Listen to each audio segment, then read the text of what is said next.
മുംബൈ ദർപ്പൺ ചാനലിലേക്ക് എല്ലാവരെയും ഒരിക്കൽ കൂടി സ്വാഗതം ചെയ്യുന്നു. ഈ ചാനൽ നിങ്ങൾ ഇതുവരെ സബ്സ്ക്രൈബ് ചെയ്തിട്ടില്ലെങ്കിൽ സബ്സ്ക്രൈബ് ചെയ്യാൻ അഭ്യർത്ഥിക്കുന്നു.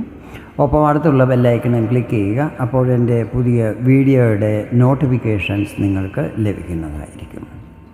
ഇന്നത്തെ എൻ്റെ ഈ വീഡിയോയിൽ മേടം രാശി മുതൽ മീനം രാശി വരെയുള്ളവരുടെ ഈ ആഴ്ചയിലെ സമ്പൂർണ്ണ വാരഫലങ്ങളാണ് പറയുന്നത്. ഈ വീഡിയോ ഞാൻ 2 പാർട്ടായിട്ടാണ് പോസ്റ്റ് ചെയ്യുന്നത്. പാർട്ട് 1 മേടം രാശി മുതൽ കന്നി രാശി വരെയും, രണ്ടാമത്തെ പാർട്ടിൽ തുലാം രാശി മുതൽ മീനം രാശി വരെയുള്ളവരുടെയും കാര്യങ്ങളായിരിക്കും പറയുന്നത്. ഈ ആഴ്ചയിലെ ഗ്രഹനില ഇപ്രകാരമായിരിക്കും. സൂര്യൻ മേടം രാശിയിലും, ഗുരു ഇടവം രാശിയിലും, ചൊവ്വ കർക്കടകം രാശിയിലും, കേതു കന്നി രാശിയിലും, ബുധൻ ശനി ശുക്രൻ രാഹു എന്നീ 4 ഗ്രഹങ്ങൾ മീനം രാശിയിലുമായിരിക്കും ഈ ആഴ്ച നിൽക്കുന്നത്. ചന്ദ്രൻ ഈ ആഴ്ച മകരം കുംഭം മീനം മേടം രാശികളിൽ കൂടിയായിരിക്കും സഞ്ചരിക്കുന്നത്. ഞാനിവിടെ പറയുന്നത് ചന്ദ്രഗണനയെ അടിസ്ഥാനമാക്കിയുള്ള പൊതുഫലങ്ങളാണ്. നിങ്ങളുടെ ജാതകത്തിലെ ഗ്രഹനില, ഇപ്പോഴത്തെ മഹാദശ, അപഹാരം എന്നിവയിൽ വരുന്ന വ്യത്യാസങ്ങൾ കാരണം ഫലങ്ങളിൽ ചില്ലറ ഏറ്റക്കുറച്ചിലുകൾ ഉണ്ടാകുവാൻ സാധ്യതകളുണ്ട്. ആദ്യമായി അശ്വതി ഭരണി കാർത്തിക 1-ാം പാദമടങ്ങുന്ന മേടം രാശിക്കാരാണ്. ഈ ആഴ്ച എന്തെങ്കിലും വലിയ പ്രധാനപ്പെട്ട തീരുമാനങ്ങൾ എടുക്കുകയാണെങ്കിൽ അത് കുടുംബത്തെ മുതിർന്നവരുമായി ആലോചിച്ച് എടുക്കുന്നതായിരിക്കും ഉത്തമം. കരിയറിൽ ബോസിൻ്റെയും സഹപ്രവർത്തകരുടെയും സഹകരണം ലഭിക്കുന്നതായിരിക്കും. ബിസിനസ്സിൽ ചില പരിവർത്തനങ്ങൾ ചെയ്യുന്നത് കാരണം ലാഭസ്ഥിതികൾ വർദ്ധിക്കുന്നതുമായിരിക്കും. ആഴ്ചയുടെ മധ്യസമയത്ത് ഇതുവരെ നിങ്ങൾ ചെയ്ത കഠിന പരിശ്രമത്തിൻ്റെ എല്ലാ ഫലങ്ങളും ലഭിക്കുന്നതായിരിക്കും. എങ്കിലും ഈ സമയത്ത് ചിലവുകൾ കുറയ്ക്കുവാൻ ശ്രമിക്കുന്നത് നല്ലതായിരിക്കും. പുതുകാര്യങ്ങളിൽ രുചി വർദ്ധിക്കുന്നതും അങ്ങനെയുള്ള കാര്യങ്ങളിൽ പങ്കെടുക്കുന്നതുമായിരിക്കും.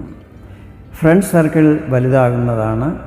ആരുമായും വാക്കുതർക്കങ്ങളും മറ്റും ഉണ്ടാകാതിരിക്കുവാൻ ശ്രദ്ധിക്കണം. ആഴ്ചയുടെ അവസാന സമയത്ത് ദൂരയാത്രകൾ ഒഴിവാക്കുന്നത് നല്ലതായിരിക്കും. റിസ്ക്കുള്ള കാര്യങ്ങൾ ചെയ്യുന്നതും ശുഭകരമായിരിക്കത്തില്ല. കുടുംബത്തെ മുതിർന്നവരുടെ വാക്കുകൾ അനുസരിക്കുകയും അവർക്ക് ഡ്യൂ റെസ്പെക്റ്റ് കൊടുക്കുകയും വേണം. ഈ ആഴ്ചയിലെ നിങ്ങളുടെ ലക്കി നമ്പർ 7 ആയിരിക്കും. ഇനി കാർത്തിക 2, 3, 4 പാദങ്ങൾ രോഹിണി, മകയിരം 1, 2 പാദങ്ങളെന്ന ഇടവം രാശിക്കാരാണ്. ആഴ്ചയുടെ ആരംഭത്തിൽ ഭാഗ്യസ്ഥിതികൾ നിങ്ങൾക്ക് അനുകൂലമായിരിക്കും. മുടങ്ങിക്കിടന്ന കാര്യങ്ങൾ പുനരാരംഭിക്കുന്നതുമായിരിക്കും. ഉദ്യോഗാർത്ഥികളായ യുവതീ-യുവാക്കൾക്ക് അനുകൂല സാഹചര്യങ്ങൾ ഉണ്ടാകുന്നതായിരിക്കും. ഈ സമയത്ത് പുതിയ കാര്യങ്ങൾ ആരംഭിക്കുന്നതുമായിരിക്കും. ആഴ്ചയുടെ മധ്യസമയം നല്ലതായിരിക്കും. എല്ലാ കാര്യങ്ങളും തടസ്സങ്ങളില്ലാതെ സ്പീഡിൽ നടന്നു കിട്ടുന്നതാണ്. ബിസിനസ്സിലോ കരിയറിലോ എന്തെങ്കിലും ഫ്യൂച്ചർ പ്ലാനിംഗ് ഉണ്ടെങ്കിൽ അത് നടപ്പിലാക്കുവാൻ ശ്രമിക്കുന്നതായിരിക്കും. ഈ സമയത്ത് നല്ല പരിശ്രമം ചെയ്യുന്നതും അതനുസരിച്ചുള്ള ഫലങ്ങൾ ലഭിക്കുന്നതുമായിരിക്കും. അപ്രതീക്ഷിത ധനാഗമനം ഉണ്ടാകുന്നതായിരിക്കും.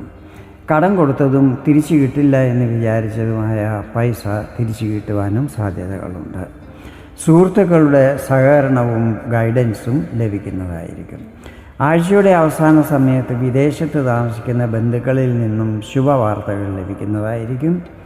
ഈ സമയത്ത് ബിസിനസ്സിൽ നഷ്ടങ്ങൾ വരാതിരിക്കുവാൻ ശ്രദ്ധിക്കണം. എല്ലാ കാര്യങ്ങളും നല്ല ശ്രദ്ധയോടെ വേണം ചെയ്യുവാൻ. ഈ ആഴ്ചയിലെ നിങ്ങളുടെ ലക്കി നമ്പർ 3 ആയിരിക്കും. ഇനി മകയിരം 3, 4 പാദങ്ങൾ തിരുവാതിര, പുണർതം 1, 2, 3 പാദങ്ങളടങ്ങുന്ന മിഥുനം രാശിക്കാരുടെ കാര്യങ്ങളാണ് പറയുന്നത്. ആഴ്ചയുടെ ആരംഭത്തിൽ യാത്രകൾ ചെയ്യുമ്പോൾ കുറച്ച് കൂടുതൽ ശ്രദ്ധയുണ്ടായിരിക്കുന്നത് നല്ലതായിരിക്കും. ഈ സമയത്ത് ധൃതി പിടിച്ചൊന്നും തന്നെ ചെയ്യുവാൻ പാടില്ല. സാവകാശം നല്ല ശ്രദ്ധയോടെ ചെയ്യുന്ന എല്ലാ കാര്യങ്ങളിലും വിജയം ലഭിക്കും എന്നുള്ളത് ഉറപ്പാണ്. ആഴ്ചയുടെ മധ്യസമയത്ത് ചില പുതിയ കാര്യങ്ങൾ ആരംഭിക്കുന്നതിനെക്കുറിച്ച് ചിന്തിക്കുന്നതായിരിക്കും. ആധ്യാത്മിക കാര്യങ്ങളിൽ രുചി വർദ്ധിക്കുന്നതാണ്. പിതാവിൻ്റെ എല്ലാ സഹകരണങ്ങളും ലഭിക്കുന്നതായിരിക്കും. ഇൻകം ഈ സമയത്ത് വർദ്ധിക്കുന്നതുമായിരിക്കും. എല്ലാ കാര്യങ്ങളും നല്ല പ്ലാനിങ്ങോടെ വേണം ചെയ്യുവാൻ. വീക്കെൻഡ് കുടുംബാംഗങ്ങളുമൊത്ത് സന്തോഷപൂർവ്വം ചിലവഴിക്കുന്നതായിരിക്കും. ഈ ആഴ്ചയിലെ നിങ്ങളുടെ ലക്കി നമ്പർ 5 ആയിരിക്കും. ഇനി പുണർതം 4-ാം പാദം, പൂയം, ആയില്യമടങ്ങുന്ന കർക്കിടകം രാശിക്കാരാണ്. ആഴ്ചയുടെ ആരംഭം നല്ലതായിരിക്കും. വ്യാപാരി വ്യവസായികൾക്ക് ഇൻകം വർദ്ധിക്കുന്നതാണ്. പുതിയ കാര്യങ്ങൾ നടപ്പിലാക്കുവാൻ ശ്രമിക്കുന്നതും അതിൽ വിജയം ലഭിക്കുന്നതുമായിരിക്കും. മറ്റുള്ളവരുടെ മുൻപിൽ സ്റ്റാറ്റസ് ലെവലിൽ വർധനവുണ്ടാകുന്നതുമായിരിക്കും. ആഴ്ചയുടെ മധ്യസമയത്ത് യാത്രകൾ ചെയ്യേണ്ടി വരും. യാത്രയിൽ വിലപിടിപ്പുള്ള വസ്തുക്കൾ നഷ്ടപ്പെടാതിരിക്കുവാൻ ശ്രദ്ധിക്കണം. ഈ സമയത്ത് നിങ്ങളിൽ അസൂയ പുലർത്തുന്നവരും കോമ്പറ്റീറ്റേഴ്സും മറ്റും നിങ്ങൾക്ക് ഹാനികൾ വരുത്തുവാൻ ശ്രമിക്കുന്നതായിരിക്കും. അതുപോലെ ആരെയും അതിരുകവിഞ്ഞ് വിശ്വസിക്കുവാനും പാടില്ല, പ്രത്യേകിച്ചും അപരിചിതരെ. ആധ്യാത്മിക കാര്യങ്ങളിൽ രുചി വർദ്ധിക്കുന്നതായിരിക്കും. മുടങ്ങിക്കിടന്ന ചില കാര്യങ്ങൾ പുനരാരംഭിക്കുവാൻ ശ്രമിക്കുന്നതായിരിക്കും. ഉപരിപഠനം ചെയ്യുന്ന വിദ്യാർത്ഥികൾക്കിത് അനുകൂല സമയമായിരിക്കും. വീക്കെൻഡിൽ പിതാവിൻ്റെ ആരോഗ്യത്തിൽ പ്രശ്നങ്ങൾ ഉണ്ടാകാൻ സാധ്യതയുണ്ട്. ഈ കാര്യത്തിൽ നല്ല ശ്രദ്ധയുണ്ടായിരിക്കണം. ഈ ആഴ്ചയിലെ നിങ്ങളുടെ ലക്കി നമ്പർ 6 ആയിരിക്കും. ഇനി മകം, പൂരം, ഉത്രം 1-ാം പാദം അടങ്ങുന്ന ചിങ്ങം രാശിക്കാരാണ്. ആഴ്ചയുടെ ആരംഭത്തിൽ ആരോഗ്യത്തിൽ ചില്ലറ പ്രശ്നങ്ങൾ വരുവാൻ സാധ്യതകളുണ്ട്. ഈ കാര്യത്തിൽ ശ്രദ്ധയുണ്ടായിരിക്കണം. വിരോധികൾ നിങ്ങളുടെ കാര്യങ്ങളിൽ വിഘ്നങ്ങൾ വരുത്തുവാൻ ശ്രമിക്കുന്നതായിരിക്കും.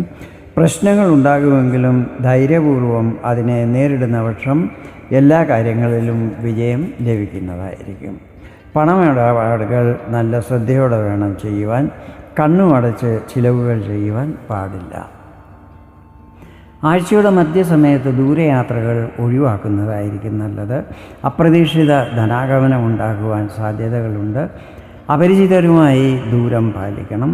ജീവിത പങ്കാളിയുടെ എല്ലാ സഹകരണങ്ങളും ലഭിക്കുന്നതായിരിക്കും. ഈ സമയത്ത് ചെയ്യുന്ന മിക്കവാറും എല്ലാ കാര്യങ്ങളിലും വിജയം ലഭിക്കുന്നതായിരിക്കും. ആഴ്ചയുടെ അവസാന സമയത്ത് ആരോഗ്യസ്ഥിതികൾ നിങ്ങൾക്ക് അനുകൂലമായിരിക്കും. എങ്കിലും എല്ലാ കാര്യങ്ങളും നന്നായി ആലോചിച്ച് ശ്രദ്ധാപൂർവം വേണം ചെയ്യുവാൻ. ലാഭനഷ്ടങ്ങളെക്കുറിച്ചും നന്നായി സ്റ്റഡി ചെയ്തിരിക്കണം. ഈ ആഴ്ചയിലെ നിങ്ങളുടെ ലക്കി നമ്പർ 9 ആയിരിക്കും. ഇനി ഉത്രം 2, 3, 4 പാദങ്ങൾ, അത്തം, ചിത്തിര 1, 2 പാദങ്ങളടങ്ങുന്ന കന്നിരാശിക്കാരാണ്. ആഴ്ചയുടെ ആരംഭം നല്ലതായിരിക്കും. നേരത്തെ ചെയ്ത തെറ്റുകൾ മനസ്സിലാക്കി അതൊക്കെ കറക്റ്റ് ചെയ്യുവാൻ ശ്രമിക്കുന്നതായിരിക്കും. ഇതിൻ്റെ ശുഭഫലങ്ങൾ കാണുവാൻ സാധിക്കുന്നതുമായിരിക്കും. സന്താനപക്ഷത്തിൽ നിന്നും ശുഭവാർത്തകൾ ലഭിക്കുന്നതായിരിക്കും. കരിയറിൽ എന്തെങ്കിലും പ്രശ്നങ്ങളുണ്ടെങ്കിൽ അതെല്ലാം തന്നെ മാറിക്കിട്ടുന്നതുമായിരിക്കും. ആഴ്ചയുടെ മധ്യസമയത്ത് റിസ്ക്കുള്ള കാര്യങ്ങൾ ചെയ്യാതിരിക്കുന്നതായിരിക്കും ഉത്തമം. സാമ്പത്തിക സ്ഥിതികൾ മനസ്സിലാക്കി വേണം പണമിടപാടുകൾ ചെയ്യുവാൻ. ആരോഗ്യത്തിലും നല്ല ശ്രദ്ധയുണ്ടായിരിക്കണം. ജീവിത പങ്കാളിയിൽ നിന്നും സാമ്പത്തിക സഹകരണങ്ങൾ ലഭിക്കുന്നതായിരിക്കും. പുതിയ കാര്യങ്ങൾ പാർട്ട്ണർഷിപ്പിൽ തുടങ്ങാതിരിക്കുന്നതായിരിക്കും ഉത്തമം. നേരത്തെ മുതൽ പാർട്ട്ണർഷിപ്പിലുള്ളവർ എല്ലാ തീരുമാനങ്ങളും ഒന്നിച്ചു വേണം എടുക്കുവാൻ. ദാമ്പത്യ ജീവിതം സുഖകരമായിരിക്കും. വീക്കെൻഡിൽ ഇൻലോസുമായി ബന്ധത്തിൽ വിള്ളലുകൾ ഉണ്ടാകാതിരിക്കുവാൻ ശ്രദ്ധിക്കണം. അഥവാ എന്തെങ്കിലും പ്രശ്നങ്ങൾ ഉണ്ടെങ്കിൽ അതിന് പരിഹാര മാർഗങ്ങൾ കണ്ടെത്തുവാൻ ശ്രമിക്കുന്നതും നല്ലതായിരിക്കും. ഈ ആഴ്ചയിലെ നിങ്ങളുടെ ലക്കി നമ്പർ 2 ആയിരിക്കും. ഇതാണ് മേടൻ രാശി മുതൽ കന്നി രാശി വരെയുള്ളവരുടെ ഈ ആഴ്ചയിലെ പൊതുവാരഫലങ്ങൾ. തുലാം രാശി മുതൽ മീനം രാശി വരെയുള്ളവരുടെ ഫലങ്ങൾ എൻ്റെ 2-ാം പാർട്ടിൽ കാണുവാൻ സാധിക്കുന്നതായിരിക്കും. വീഡിയോ നിങ്ങൾക്ക് ഇഷ്ടപ്പെട്ടെങ്കിൽ ഇതുപോലെ ജ്യോതിഷ സംബന്ധമായ കൂടുതൽ വിവരങ്ങൾ അറിയുവാൻ വേണ്ടി എൻ്റെ ഈ ചാനൽ സബ്സ്ക്രൈബ് ചെയ്യാൻ അഭ്യർത്ഥിക്കുന്നു. വീണ്ടും വേറൊരു വീഡിയോയിൽ കാണാം. അതുവരെ എല്ലാവർക്കും നന്ദി, നമസ്കാരം.